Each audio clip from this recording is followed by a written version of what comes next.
Assalamualaikum warahmatullahi wabarakatuh. Jumpa lagi bersama saya di channel Tani Cyber.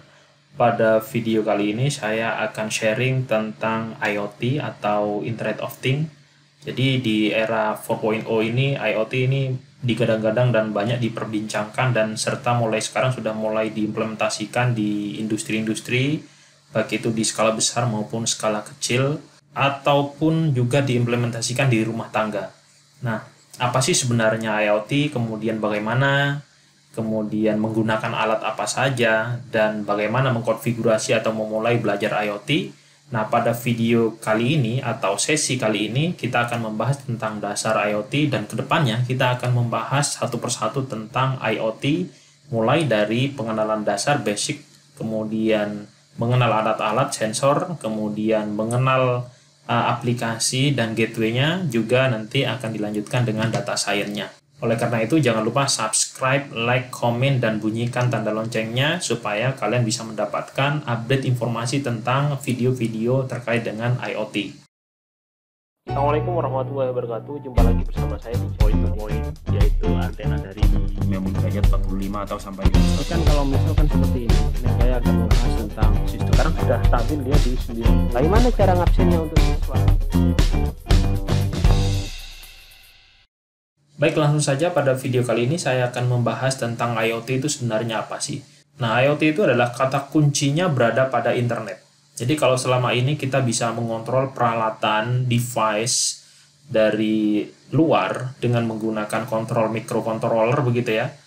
Tapi sekarang dengan adanya IoT, dari kontrol microcontroller itu nanti bisa dikontrol secara jarak jauh dan juga data-datanya itu bisa disimpan kemudian diolah menjadi data science menggunakan algoritma tertentu, sehingga dari data-data itu nanti bisa digunakan untuk mengambil kesimpulan terhadap sistem atau peralatan yang kita pantau atau kita kontrol. Baik, untuk dasar IoT sebenarnya dibagi menjadi beberapa bagian begini ya, supaya nanti kita tidak gagal paham terkait dengan sistem IoT ini. Yang pertama adalah ada yang namanya device input dan output, kemudian yang kedua adalah data system, kemudian yang ketiga adalah access system. Pada input, ini adalah peralatan-peralatan yang nantinya bisa dimonitor dan nantinya juga bisa dikontrol dengan menggunakan sebuah alat komunikasi yang kita sebut dengan gateway, sehingga kita bisa akses. Nah, apa saja sih peralatannya? Dalam skala kecil di rumah misalkan ya, ada kontrol lampu. Jadi nanti kita bisa melihat apakah lampu di rumah itu masih nyala atau sudah dimatikan. Kita bisa kontrol dari jarak jauh atau menggunakan internet. Kemudian ada yang namanya pompa, misalkan kita juga bisa menyalakan ketika tandonnya itu misalkan sudah turun dan sebagainya.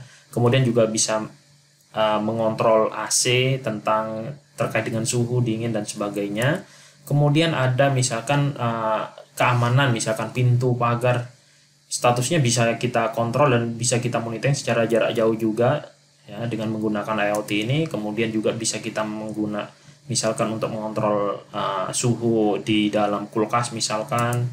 Nah, itu adalah peralatan rumah atau kantor. Kemudian ada juga peralatan-peralatan dalam skala besar yaitu di mesin industri. Jadi kita juga bisa mengontrol semua mesin, semua perangkat, semua peralatan yang ada di industri. Misalkan di sini adalah industri food and beverage misalkan. Kita bisa mengontrol tentang mesin, kemudian kita juga bisa mengontrol tentang produktivitas atau produksinya itu apakah efektif dengan mesin yang ada atau tidak. Kita bisa mengontrol secara jarak jauh dengan menggunakan IoT ini. Kemudian juga bisa kita ada di industri elektronik, kemudian ada industri semikonduktor, ada metal processing dan sebagainya. Intinya semua yang akan kita kontrol itu juga bisa nanti dikoneksikan dengan peralatan IoT sehingga kita bisa memonitoring secara jarak jauh dan mengambil datanya. Kemudian selain itu ada device input ya, yaitu sensor. Nah, kita bisa kontrol atau kita bisa mengetahui, kita bisa ngambil data-data tentang sebuah lingkungan ya, misalkan lingkungan ekosistem air misalkan. Kita bisa mengontrol terkait dengan pH air, kemudian kita juga bisa mengontrol dengan suhu air, kemudian bisa misalkan kita mengontrol kedalaman air, level, kemudian bisa mengontrol sensor cahaya, sensor gerak dan lain sebagainya dengan menggunakan sebuah sensor. Jadi sensor-sensor ini kalau zaman sekarang itu sudah banyak dijual di umum dan harganya murah-murah sesuai dengan kebutuhan kita ya. Termasuk sensor-sensor kelembaban dan sebagainya. Nah, sensor ini nanti akan kita bahas satu persatu dan bagaimana cara menggunakannya. Nah, dari beberapa perangkat inilah nanti ya, dari beberapa perangkat input dan output ini nanti baik itu sensor, peralatan, mesin, monitoring dan sebagainya, itu nanti akan masuk ke yang namanya gateway IoT. Nah, kita juga akan membahas apa sih gateway IoT ini dan bagaimana cara membuatnya gateway IoT. Karena gateway IoT ini adalah hal atau peralatan yang sangat penting sekali untuk menghubungkan peralatan-peralatan input masukan atau peralatan-peralatan output atau keluarannya, sehingga kita bisa menerima masukan data dan kita bisa membuat kesimpulan sehingga kita bisa mengontrol peralatan-peralatan yang ada di rumah atau di kantor atau di industri. Nah, kemudian dari gateway ini nanti akan masuk ke data system. Nah, di data system ini adalah tempat mengolahnya data ya. Ini bisa kita taruh di cloud atau di server atas. Kemudian kita juga bisa menaruhnya di server lokal. Nah, data-data sistem inilah nanti biasanya nanti akan berujung pada data science yang akan dikelola dengan menggunakan metode-metode tertentu atau machine learning sehingga nanti bisa mengambil atau membuat keputusan dari data-data tersebut. Nah, kemudian dari data setelah diolah di sini nanti akan masuk ke yang namanya access system. Access systemnya adalah tempat atau perangkat yang bisa digunakan untuk memonitoring, mengontrol dan juga mengakses peralatan-peralatan yang terhubung dengan sistem IoT kita. Ya, kita bisa mengontrol dari menggunakan smartphone, kemudian menggunakan tablet, juga bisa menggunakan PC. Jangan lupa di sini ada koneksi internet. Inilah yang membedakan sistem kontrol biasa dengan sistem IoT. Inilah yang membedakan tentang soft computing dengan sistem IoT. Jadi IoT itu kuncinya adalah di internet atau koneksi di internet. Kemudian di sini kita akan mengenal beberapa sensor. Sebenarnya banyak sekali sensor ya, tapi ini adalah beberapa yang sering digunakan dan beberapa yang bisa kita praktekkan untuk kita belajar IoT secara pemula.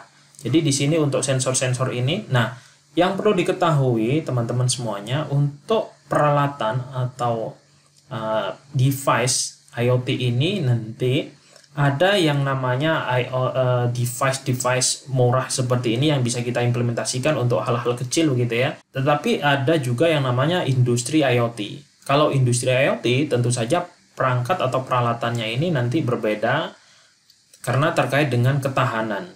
Ya, kita tidak bisa menggunakan perangkat-perangkat yang seperti ini untuk ketahanan, tapi kita menggunakan ada yang namanya perangkat-perangkat yang sudah build up yang dijual dan itu lebih mahal. Nah, untuk sensor ini kita akan mengenal sensor. Jadi yang pertama di sini ada sensor kelembaban atau suhu. Ini digunakan untuk mengukur suhu sekitar atau suhu udara dan juga kelembabannya atau humidity. Ini juga bisa diukur dengan menggunakan ini, pakai sensor DHT dan lain sebagainya. Kemudian yang kedua di sini ada sensor air. Ini digunakan untuk mengukur suhu di dalam air dan ini celup bisa dimasukkan ke dalam air. Kemudian yang berikutnya ada suhu ultrasonik. Jadi ultrasonik ini digunakan untuk mengukur jarak. Ya, ini juga biasanya digunakan untuk counter atau menghitung, ya, menghitung siapa yang lewat atau barang apa yang lewat. Ini juga bisa digunakan untuk menghitung itu. Gitu. Kemudian ada sensor asap di sini. Sensor asap ini digunakan untuk mendeteksi smoke atau asap gitu ya. Jadi kalau di hotel-hotel biasanya di kamar itu kan ada sensor asap. Nah, itu juga untuk belajar kita bisa menggunakan sensor asap yang seperti ini. Kemudian di sini ada sensor kelembaban tanah. Nah, pada sensor ini kelembaban tanah kita bisa gunakan untuk mengukur atau bisa diimplementasikan untuk melihat apakah tanaman itu butuh disiram atau tidak, itu dengan cara menggunakan sensor kelembaban tanah ini. Kemudian ada namanya sensor gerak. Sensor gerak ini biasanya yang di dalamnya biasanya juga terpasang di dalam CCTV. Ini mendeteksi tentang pergerakan. Jika ada pergerakan, maka nanti dia akan mengcounter, akan memberikan nilai input ya, 1 atau dan sebagainya. Kemudian ada sensor tekanan. Sensor tekanan ini untuk mengukur berat dan sebagainya. kemudian ada sensor cahaya. Sensor cahaya atau kita sebut dengan LDR ya, resistor cahaya. Ini digunakan untuk mengukur intensitas cahaya dan ini bisa digunakan sebagai sensor untuk menyalakan dan mematikan lampu secara otomatis.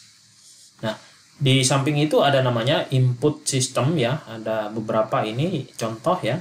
Ada push button, jadi ini sifatnya digital ya, discrete ya. Jadi nanti kalau misalkan mau menyalakan dan mematikan secara manual kita bisa menggunakan push button ini. Kemudian ada number key yang kita bisa gunakan biasanya untuk keamanan sistem di door atau pintu.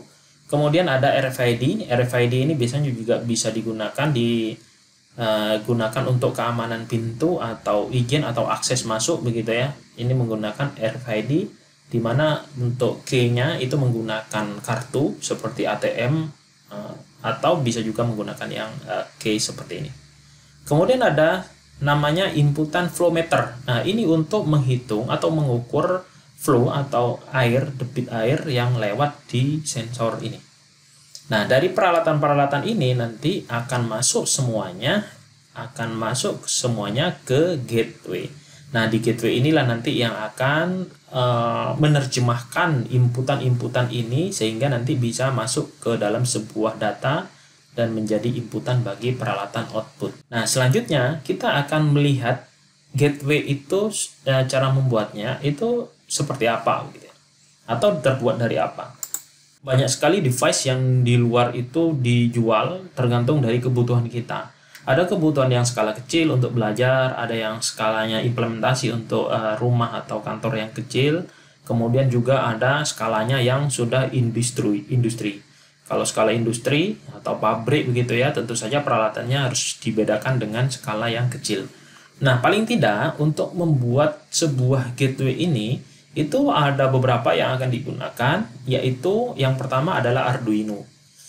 Kemudian ada Raspberry, kemudian ada gateway yang build up yang sudah buatan dari pabrik.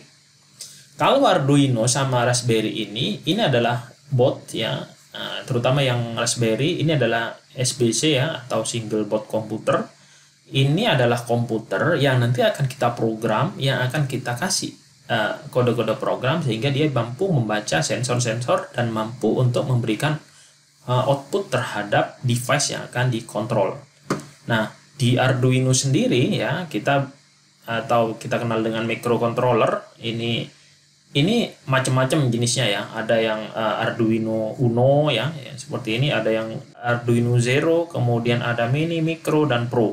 Nah, ini bisa kita gunakan ya, tergantung dari proses seberapa banyak yang akan kita gunakan. Kalau misalkan prosesnya banyak, maka kita bisa melihat atau mencari Arduino yang memang kapasitas memorinya itu sangat besar.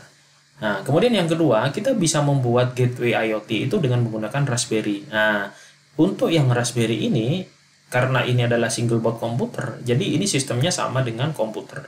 Kita tinggal install OS-nya, kemudian di sini ada GPIO-nya, sehingga kita bisa mengontrol, membuat program, karena di sini ada OS-nya. Bahkan kita bisa membuat sebuah web server yang disebut dengan Flash ya. Nanti di sini jadi kita tidak perlu untuk membuat web server di eksternal atau di luar, karena di sini sudah bisa diinstal Flash sebagai web server, dan juga di sini bisa diinstal sebuah database juga karena ini adalah komputer.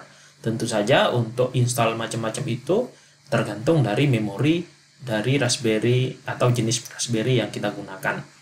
Nah, secara umum untuk Raspberry ini dibagi menjadi 3 ya, karena ini berkembang terus ya namanya teknologi. Yang pertama ada model A, model B, dan ada Zero atau Pico.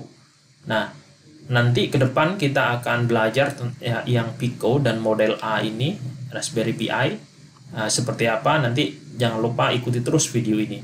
Nah, kemudian yang terakhir ada industri gateway IoT.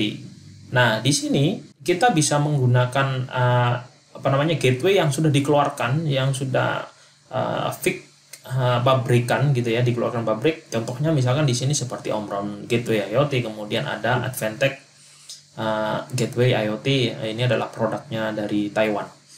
Nah, kira-kira untuk kedepannya Berikutnya kita akan belajar tentang sensor dan bagaimana membuat sistem IoT dasar dari atau menggunakan Raspberry Pico. Mungkin video untuk pengenalan ini sampai di sini dulu. Terima kasih atas perhatiannya. Jangan lupa subscribe, like, dan komen. Saya akhiri. Assalamualaikum warahmatullahi wabarakatuh.